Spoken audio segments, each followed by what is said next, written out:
falo, o retrato do Brasil não é o retrato que está representado no Congresso Nacional, muito pelo contrário. Então, alguma coisa está errada. Alguma coisa precisa mudar.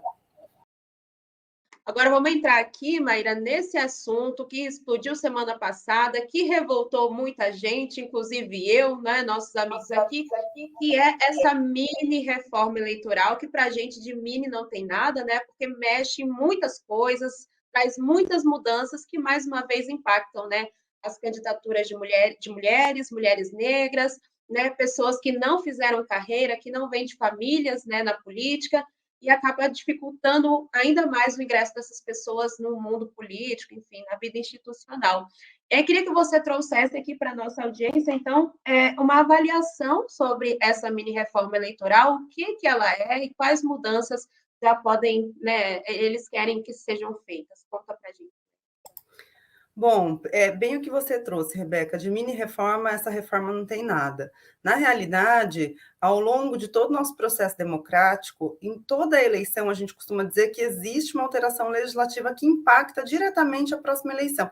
Então, os pré-candidatos, né, eles nunca sabem qual, de fato, vai ser a regra do jogo. Eu falo que é até um desafio para nós que atuamos na justiça eleitoral, porque a cada eleição, um ano antes da eleição, porque essas mudanças elas têm que estar aprovadas um ano antes da eleição, em virtude do princípio da anualidade, né, para valerem para a eleição do ano subsequente, sempre existe algum tipo de alteração legislativa.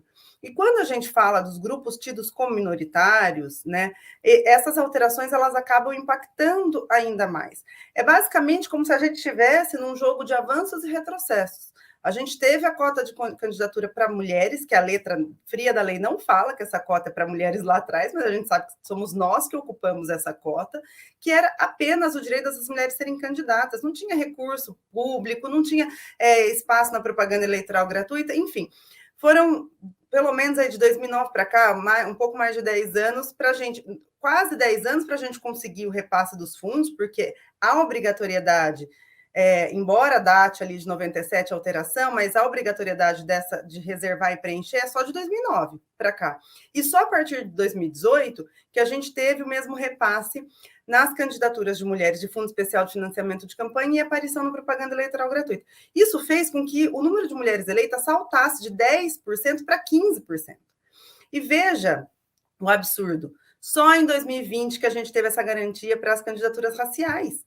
E aí, em 2 anos, 3 anos, quer dizer, eles já estão tentando tirar também essas ferramentas de incentivo a essas candidaturas. Quando a gente fala de espaços de poder e dessas ferramentas que tentam diminuir essa diferença no espaço de poder legislativo, que é onde a gente tem essas cotas de candidatura, câmaras municipais, assembleias legislativas estaduais e a Câmara dos Deputados, se você vê um avanço desses grupos tidos como minoritários, assim, é como se automaticamente a maior parte daquele poder se reunisse e começasse a pensar ferramentas para retirar essa ocupação desses grupos tidos como minoritários.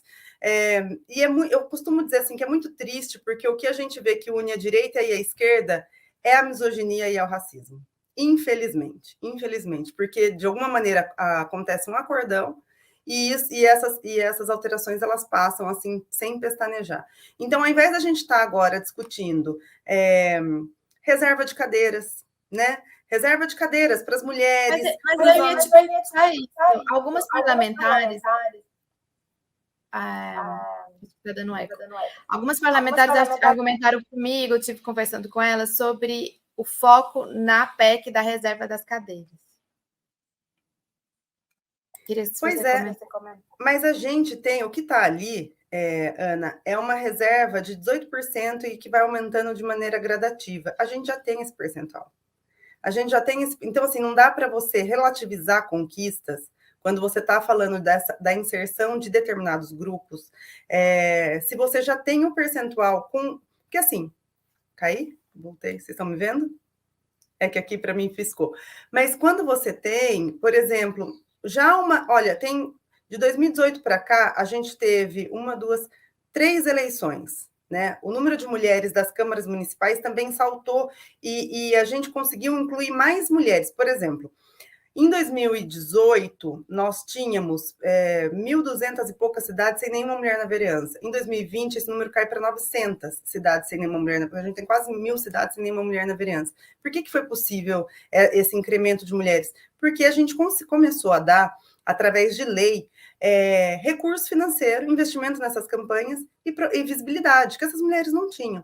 Quando você dá esse incentivo, né, e os partidos ainda nem aplicam, hein, gente? Vamos lembrar que os partidos, a gente tem a todo momento lei de anistia sendo aprovada, porque os partidos não aplicam o que eles deveriam aplicar de recurso financeiro nessas candidaturas. Mas quando você dá esses incentivos, a gente consegue chegar nesse patamar.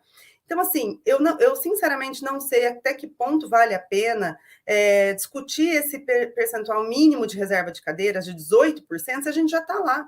Nós temos que... As mulheres já são a maior parte da população brasileira. A gente precisa de paridade dentro desses espaços. E aí não é só colocar mulheres brancas, é colocar mulheres pretas também, mulheres indígenas, porque o nosso país ele é diverso e a gente tem uma dívida histórica com determinadas parcelas da população. A gente não pode fazer só uma discussão de mulheres, porque senão a gente vai continuar reproduzindo uma estrutura que é racista. E, por vezes, também machista. Vamos lembrar que nem todas as mulheres são comprometidas com a pauta de defesa de mulheres. Então, eu acho que, assim, claro que tem que eleger todo tipo de pessoa, o Brasil é diverso, mas eu acho que é um equívoco a gente abrir mão de conquistas que, assim, ainda são muito recentes, que nós não estamos devidamente representadas, pelo menos em quantidade, com uma promessa de se passar uma PEC que vai manter, basicamente, o que a gente já tem hoje de ocupação feminina dentro desses espaços. Se partisse de 30%... E mesmo essa PEC limitada, o Lira está atacando ela. Pois é um outro ponto, né? A gente tem uma dificuldade gigantesca de passar por algumas questões dentro do próprio Congresso. E quando você não tem mulheres a contento nesses espaços, o que a gente vê é essa realidade escabrosa das mulheres eleitas sofrerem todo tipo de violência política de gênero. E não só a violência política de gênero, como a gente está habituado a ver, que são as ameaças, os xingamentos, né? Até as agressões, mas a própria perseguição de deputadas que são combativas. Haja vista o que nós assistimos aí nas últimas semanas, de 6 deputadas estarem numa discussão, imbuídas na imunidade parlamentar, nenhuma delas extrapolou absolutamente nada, e sofreram um processo ético dentro daquela casa, visando a cassação dessas deputadas, né? Que eu costumo dizer que a Soraya Mendes, ela trouxe para a advocacia um termo muito importante, que é lawfare de gênero, das mulheres advogadas, e eu falei para ela um dia, Soraya, eu vou pautar isso na política também como lawfare de gênero na política, porque é isso que as mulheres acabam sofrendo, e essa realidade... Lawfare de gênero, porque eles utilizam um instrumento que é basicamente um instrumento legal, entre muitas aspas, porque ele está previsto no regimento interno, qualquer pessoa pode sofrer uma representação. O julgamento é político, mas o mérito daquela representação, ele não se sustenta, porque nesses casos, por exemplo, as deputadas foram acusadas de terem cometido uma falta ética, só que elas estavam discutindo um projeto de lei dentro da Casa Legislativa e sob o manto da imunidade parlamentar, que tem previsão constitucional. Nenhuma delas extrapolou, nenhuma delas atentou contra o Estado Democrático de Direito, incitou a prática de crime, golpe de Estado, disseminou fake news, nada disso.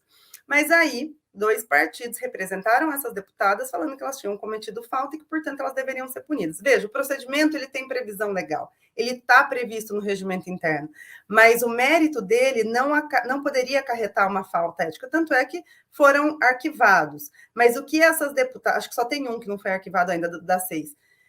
Eu participei, junto com a Juliana Cardoso, dos debates desse caso, mas o que ninguém vê é o que essas deputadas passam, além da violência política dentro do Congresso, que muitas sequer conseguem chegar, algumas relatam que sequer conseguem chegar à tribuna, gente, para fazer manifestação. Os homens formam um cinturão que é difícil delas passarem. Então, além das violências que sofrem lá, das inúmeras, ainda são exauridas emocionalmente, porque ficam ali com um fantasma de uma representação que acaba, inclusive, limitando a sua atividade parlamentar.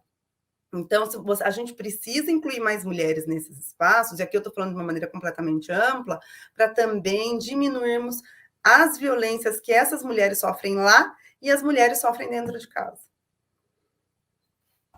Maíra, me parece que tem uma questão, a gente tem tematizado aqui de vez em quando, que é para além do conceito tradicional de luta de classes, a gente começar a entender que você tem um processo também de castas, que atravessado pelo conceito de luta de classes. Então, você tem hoje esta casta, basicamente, da branquitude, da macharada branca no Congresso Nacional, que se transforma numa casta e que tenta, de toda maneira, estabelecer bloqueios para que qualquer um que não seja macho branco entre lá. E aí, inclusive, é o que você falou, tem uma aliança da direita com a esquerda para isso.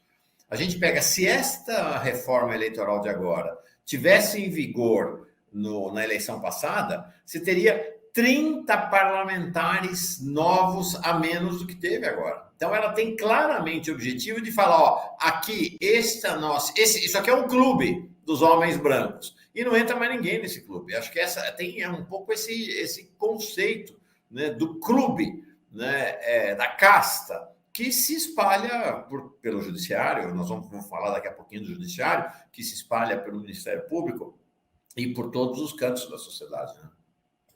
Então, e essa é uma verdade absoluta na corrida eleitoral. Se a gente olhar um pouquinho para trás, as nossas campanhas anteriormente, elas tinham 3 meses. Os candidatos, a gente tinha 3 meses de eleição, de propaganda na rua. O que isso fazia? Fazia com que aqueles primeiros candidatos e candidatas tivessem mais chance de chegar na corrida eleitoral e se consagrar eleitos. Quando você tem a diminuição, porque dá tempo da população conhecer, embora a gente tenha hoje a questão da rede social, enfim, um tempo maior de campanha é um tempo maior para aquele aspirante a determinado cargo eletivo se fazer conhecido na sua região. Quando você tem essa diminuição de 90 dias para 45 dias, que é o que hoje a gente tem na nossa campanha eleitoral, o que você está privilegiando? Aqueles que estão no poder. Porque quem está no poder já tem uma visibilidade nata dentro da sua região, dentro da sua base, tem inclusive os veículos de comunicação oficiais daquele cargo que a pessoa ocupa. Então, se você reduz esse prazo, você já tem uma prevalência dessas pessoas que estão no poder. O outro ponto é que a gente está voltando para uma questão que já foi discutida na última mini-reforma eleitoral. Quando a gente fala do percentual de 30%, que cada partido tinha, né, tinha até essa reforma que reservar e preencher com um determinado gênero, com as mulheres, no caso, a gente tinha anteriormente as coligações proporcionais. Lembra? Antes, os partidos eles podiam se coligar proporcionalmente, não só de maneira majoritária, mas também de maneira proporcional. E aí, também era isso. Você não precisava que cada partido incluísse 30%. Na coligação proporcional, tendo 30%, está ótimo. Que é o que a gente está tendo de retrocesso agora. Nessa alteração, você não precisa que cada partido coloque 30%. Se for um partido federado, a própria federação pode... a federação vai ter. Então, a gente está retrocedendo, porque quando você tem 30% de mulheres em cada partido, o partido ele obrigatoriamente tem que investir mais nessas candidaturas para ter o coeficiente eleitoral para eleger alguns parlamentares. Se você elimina um partido de ter mulheres e coloca todas as mulheres no outro, você só cumpre a cota e você não investe nessas candidaturas. E para finalizar, nessa questão de casta e de como eles combinam, mesmo as mulheres eleitas, você tem 40% de mulheres eleitas hoje, aproximadamente 40%, que são eleitas com capital eleitoral de seus maridos ou de seus pais. Então, estão ligadas diretamente também a um mote masculino, entende? Então, acaba que tudo vira ainda essas eleitas, né, embora do gênero feminino, tem ali um apadrinhado masculino que ela vai prestar contas. Então, veja, todas essas articulações é para quê? Para manter essas pessoas que já estão há séculos no poder. Há séculos, né? Então, eu falo, o retrato do Brasil não é o retrato que está representado no Congresso Nacional, muito pelo contrário. Então, alguma coisa está errada. Alguma coisa precisa mudar.